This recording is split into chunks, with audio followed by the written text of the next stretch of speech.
The wind had not stopped howling for 3 days when Eliza first arrived at the house that was now hers by law but felt like a burden by fate. Widowhood had left her with a silence that followed her everywhere, a silence louder than any storm. The cottage stood at the edge of a forgotten valley, nearly swallowed by mountains of dry leaves that had gathered year after year, piling against the walls, clogging the gutters, hiding the path to the door as if the earth itself had tried to erase the place. People in the nearby village had warned her not to move in. They said the house was cursed with abandonment, that nothing good had ever lasted within its walls. But Eliza had already lost the only thing that mattered to her. Fear had little power over someone who had survived grief. She stepped forward, her boots crunching against brittle leaves, each step sounding like the crackle of old paper. The gate protested when she pushed it open, its rusted hinges shrieking into the empty air. The front door was stiff, swollen from years of rain and neglect, but it yielded under her persistence. Inside, dust hung thick in the air, glowing faintly in narrow beams of gray sunlight that forced their way through cracked shutters. The floor was invisible beneath layers of dry leaves that had blown in through broken windows, forming a strange indoor forest that whispered with every movement. It looked less like a home and more like a place time had deliberately forgotten.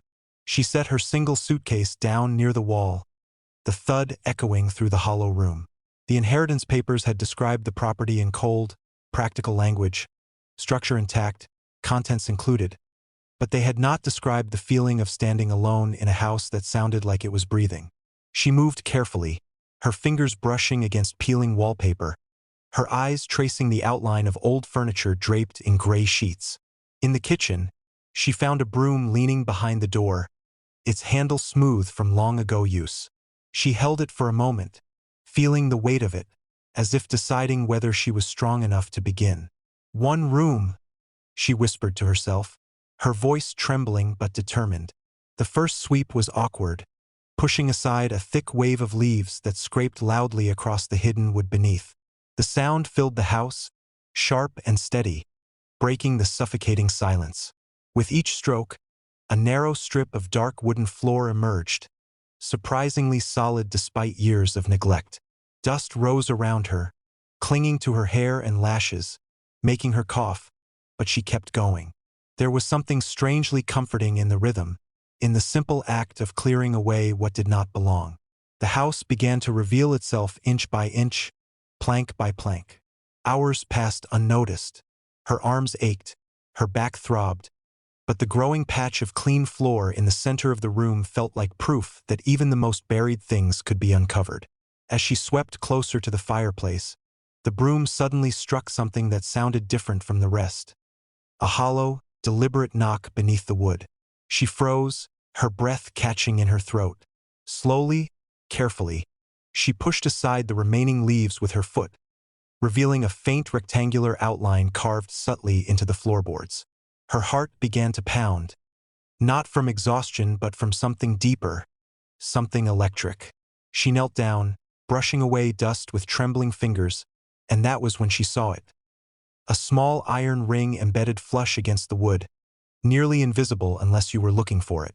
For a long moment Eliza simply stared at the small iron ring embedded in the floor, her breath shallow, her fingers hovering above it as though it might vanish if touched.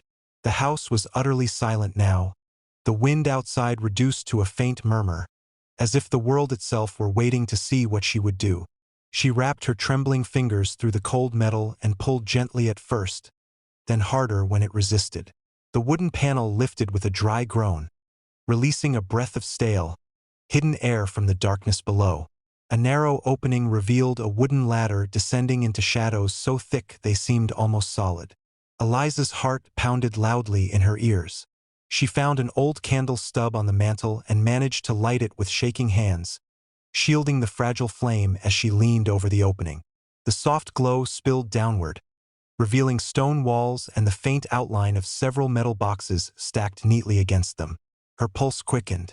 This was no accident of construction. This was deliberate, concealed, protected. Swallowing her fear, she lowered herself carefully onto the ladder, each step creaking under her weight, the air growing cooler as she descended. When her feet finally touched the cellar floor, she felt the weight of secrecy pressing around her. The boxes were coated in dust but arranged with precision, as though their owner had intended to return one day. She knelt before the nearest one, brushing its surface clean enough to see the outline of a rusted latch. The lock had corroded with time, fragile and brittle. With a firm pull, it snapped open, the sharp sound echoing off the stone walls. Inside, wrapped in layers of oilcloth, were bundles of aged documents tied with twine.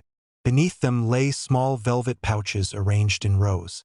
Her hands trembled as she opened one, and a cascade of gold coins spilled into her palm, their surfaces gleaming warmly in the candlelight. The soft metallic clink felt unreal, like something imagined in a dream. She opened another pouch and found antique jewelry. Delicate rings, heavy brooches, necklaces set with stones that caught the flickering light and fractured it into shards of color dancing across the cellar walls. Tears blurred her vision, but she forced herself to look deeper. The documents beneath the pouches were notebooks filled with meticulous handwriting, diagrams, calculations, and sketches of strange mechanical devices. Page after page detailed inventions never presented to the world, ideas that seemed bold and brilliant even to her untrained eye. Tucked between the pages were letters written in a tone of loneliness and regret, confessions of a man who had feared betrayal, who had hidden both his wealth and his life's work beneath the floor rather than risk losing them to greed. Eliza sat back slowly, the reality settling over her like a rising tide. This was more than hidden money. It was the preserved heart of someone who had trusted no one. She felt a strange connection to that unseen relative, to his fear of loss, to the isolation that had driven him underground. Widowhood had taught her how easily life could strip everything away. Yet here, in this secret cellar, she was being handed a second chance wrapped in dust and silence. She could sell the gold, pay her debts, disappear into comfort. Or she could bring these forgotten inventions into the light, honor the brilliance that had been buried by fear. As the candle flame flickered, she realized the true discovery was not the treasure itself but the choice before her. She had uncovered more than wealth. She had uncovered possibility. And for the first time since her husband's death, the future did not feel like an empty room. It felt like a door quietly opening.